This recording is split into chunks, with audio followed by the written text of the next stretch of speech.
तर नमस्कार शेतकरी मित्रांनो, आता आपण शेताकडे आलेलो आहे। बघू शकता इकडे आपली जी विहीर आहे ही विहीर आहे शेतकरी मित्रांनो 30/40।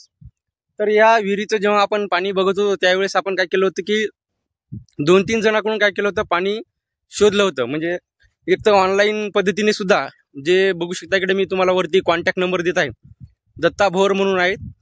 तर यांनी काय केलं होतं, मी त्यांना मॅपद्वारे नकाशा पाठवलेला होता। म्हणजे शेताचा जो आपला नकाशा आहे तो काय केलं होतं, नकाशा त्याच्या मोबाईलवरती पाठवला व्हॉट्सअपवरती। तर त्यांनी काय केलं, ऑनलाईन पद्धतीने जे काय त्याची प्रोसेस असेल ती प्रोसेस करून चेक करून आम्हाला हा पॉईंट दिला होता की तुम्ही या पॉईंटवरती विहीर घ्या आणि तुम्हाला नक्कीच पाणी लागेल।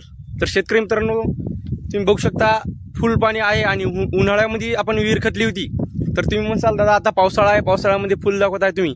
तर बघू शकता इकडं मी उन्हाळ्यामध्ये सुद्धा व्हिडिओ तुम्हाला टाकतो। तर शेतकरी मित्रांनो, आपण जी विहीर खतली होती ती मे महिन्यात खतली होती। तर बघू शकता मे महिन्यात सुद्धा विहिरीला भरपूर पाणी लागलेलं आहे। बघू शकता जे झरे आहेत ते खूप छान प्रकारे लागलेले आहेत, पहा बघू शकता।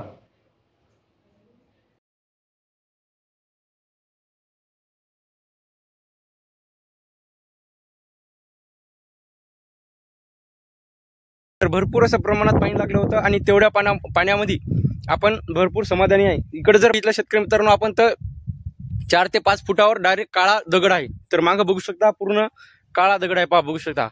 म्हणजे खडकाचं प्रमाण, चुनखडीचं प्रमाण या जमिनीमध्ये खूपच कमी आहे। असं एकच नाही मित्रांनो, आणखीन आपण काय केलं होतं की 2-3 जणाला आणखीन परत पाणी बघायला लावलं होतं। सगळ्यांचे पॉईंट काय झालेले आहे, एका जागेवर आलेले आहेत। खूप जणांचा गैरसमज असतो की ऑनलाईन पाणी दाखवत नाही, तर नाही तसं काय नाही मित्रांनो। आपल्याला जे तिन्ही जे पानाडी होते त्या तिन्ही पानाडीचे जे पॉईंट आहेत ते इथंच दाखवलेले होते आणि इथंच पाणी लागलेलं आहे। इकडे पहा बघू शकता, मी जे ऑनलाईन पाणी चेक करतात ते ऑनलाईन सुद्धा करतात आणि शेतामध्ये सुद्धा येऊन करतात। तर बघू शकता त्यांचा नंबर आहे इथं, दत्ता भोर म्हणून त्याचं नाव आहे, छत्रपती संभाजीनगर। तर शेतकरी मित्रांनो नक्कीच पाणी लागू शकतंय। शेतकरी मित्रांनो, तुम्हाला सुद्धा पाणी वगैरे चेक करायचं असेल तर यांच्याशी नक्कीच कॉन्टॅक्ट करा। चला भेटूया पुढच्या व्हिडिओमध्ये, धन्यवाद।